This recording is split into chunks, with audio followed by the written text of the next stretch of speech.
पनवाकल press club जे बुनियाद पवण खां पोइ पहिरियों भेरो अॻूणो सूबाई वज़ीर जाम इकराम अल्लाह खानदार जो प्रेस क्लब पारां ॾिनल दावे ते पहुतो।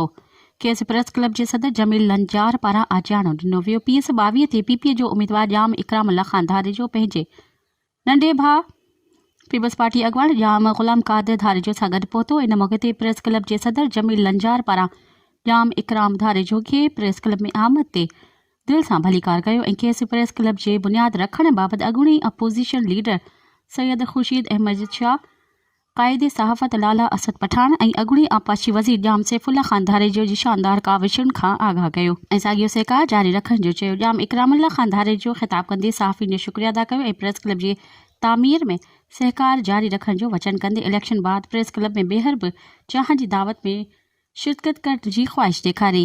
इन मौक़े ते पनवाकल प्रेस क्लब जा समूरा साफ़ी दोस्त, पनवाकल यूनियन ऑफ जर्नलिस्ट जो सदर अब्दुल्ला चाचड़, प्रेस क्लब जो जनरल सेक्रेटरी आसिफ मेहर ऐं ॿियनि खे अजरकनि जा तोहफ़ा पेश कया विया।